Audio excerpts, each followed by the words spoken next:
Hello, respected viewers. It's George from Ireland. Thank thank you so much for coming to my channel. Anyway, I'm asking what is Putin's strategy in Ukraine now?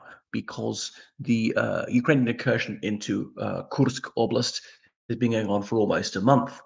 So Putin is decided he's not going to be distracted by that. He's going to still focus on the main effort, which is to carry on the attack against East Ukraine, particularly Pokrovsk. That's the next big objective. Only a few kilometers away, get into the city. There could be house by house fighting. It could be like Bucha a couple of years ago, or more like a year and a half ago, that Russia will take it, but it might take a month and cost them tens of thousands of deaths.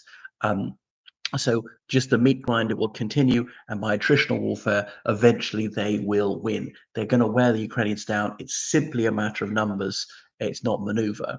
And he's correctly read the Ukrainian psychology in that there was a limit to how big a risk the Ukrainians were willing to take in Kursk Oblast and Belgorod. And they've not gone as far as they could have. They've not sent that many troops, maybe 6,000, dozens of tanks and armored vehicles.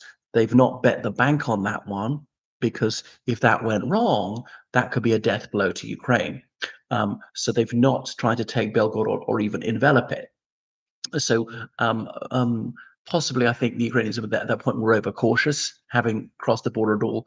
They should have pressed their advantage because had they done that, had they taken Belgorod or even threatened it, that actually might have spooked Putin. Think I've got to do something about this. Belgorod is not even a tiny city, as a sort of medium-sized city. I'm going to have to withdraw serious numbers of troops from Ukraine. He's withdrawn several thousand, and if an invasion force is something like 500,000, that's obviously not that significant. But he just doesn't want to slow down the tempo on Pokrovsk. I think he will eventually take it, and I don't doubt he will eventually take it. But October at the earliest, maybe not till January or something. Um, Remembering, obviously, in the bleak midwinter, these operations slow down. They never entirely stop because he thinks numbers are on his side, time is on his side. The other thing is there's a US presidential election coming up to show the United States that Russia is not slowing down, that Russia is not going to throw in the towel, that no amount of armaments donations are going to make Putin change his mind. He's never going to think the casualty figures are too high. And that was one of the more convincing arguments I heard from the Russian ambassador to the United Kingdom at the beginning of the war, saying that Russia's not going to lose. There's just no way we're going to lose. So by arming Ukraine, you're simply prolonging the agony.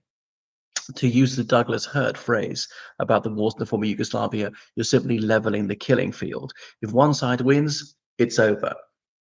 Or no, that's not true, because obviously when Russia takes towns, there have been horrific massacres, such as early in the war north of Kiev, large-scale massacres, hundreds of civilians shot dead in the back of the head with their hands tied behind them, rape on a large scale.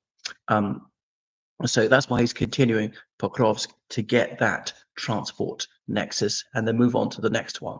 So the other thing is to continue the bombardment of Ukrainian cities. There was that missile strike on Poltava where 50 people were killed. I actually knew a Russian family used to live in Poltava. I know it's in Ukraine, but they lived there in the Soviet era. So over 50 people killed at that strike on a military institute in Poltava. So a legitimate military target makes a change. The Russians have attacked other cities like Lviv, the major city in western Ukraine, with drones and hypersonic missiles. So trying to do these in large salvos to overwhelm Ukrainian air defense. Ukrainian air defense is quite good. It can sometimes stop like 90% of these incoming drones, missiles and stuff, but it just can't stop all of them. Even one of them can kill quite a few people. So yeah, that's it. It's obviously expensive to shoot these things down. But what Russia doesn't really have a strategy for is dealing with the Ukrainian air assault with their drones, and they've been very innovative in making drones which longer and longer ranges, like 1,500 kilometers, putting even St. Petersburg in range, things north of there, things almost as far as the Urals, and so on. So almost nothing is safe in European Russia. And the Ukrainians are then attacking usually air bases, oil refineries, and that has had some effect because Russia's banned the export of fuel, a lot of fuel. I mean, refined fuel, not the unrefined oil and gas, until early next year, because there's a shortage that their amount of fuel they have is at least 10% short, and that's going to go down. I think they're never going to lose all refinery capacity. Plus, some of it is in Siberia, so well out of range. And the Ukrainians, they're not trying to spook Moscow airports anymore. I wonder if that was a waste of resources. And sometimes I think is even the refineries, okay, you're hurting the Russian economy a bit, but the main effort, the most important thing is presumably to save Pokrovsk. So if you all those drones which are hitting refineries, why don't you just hit the Russians coming near Pokrovsk? Okay, now Putin doesn't really care about his troops. He does care about his precious airplanes because they're expensive. So going for those, and they're doing those a bit, but mostly there's air bases in Russia proper, not illegally occupied areas of Ukraine or even Crimea. But any vehicles, artillery, because the Russian army is really nothing without artillery. They place a heavy reliance on artillery. Their infantry not very well trained, rush through whatever basic training, don't have complicated tasks, really have no initiative or autonomy to go where it is, to block the enemy in and just let the artillery do the work, do the rest. Having enough artillery and enough shells, eventually anywhere will fall unless it's relieved. But that's their thinking. And they've been like that since the 18th century. But consequently, they're slow. They won't go anywhere without artillery. Thing is, Russia seems to have worked out where the Ukrainian air defenses is, where the gap is, and that's why they're hitting places with relatively low air defense. There's just not enough air defense to go around to protect the whole country. All these Patriot systems, Ukraine wanted was at least eight, and they've got 3, I think. So they need way more. And NATO countries between them have hundreds of these things altogether. If they gave 1% of it, it might well be the 8 they need. They gave 10% of all their Patriots, then Ukraine would have air defense several times over. The thing is, the missiles the Patriots fire, they cost well over $1 million a pop.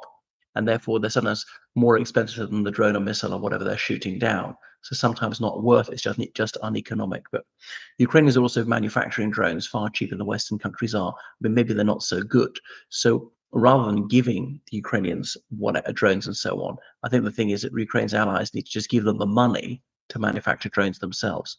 The one thing is those factories in Ukraine, they could be destroyed by Russia, whereas Russia so far hasn't dared to try and blow up a factory, which is in a NATO European Union country.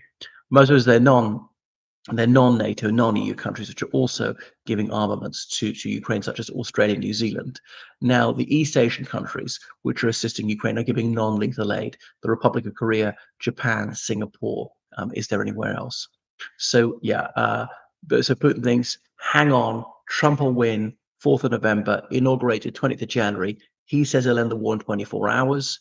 And there's still an over 50% chance that Trump's going to win, which presumably Donald J. Trump would say to Volodymyr Zelensky, stop the war now, give up. We're giving you not one more bullet, not one more cent. That's it. You're on your own. And they know they can't win. And because the European Union countries are too purblind and too tight-fisted to actually save a country in their own continent, a candidate member of the European Union.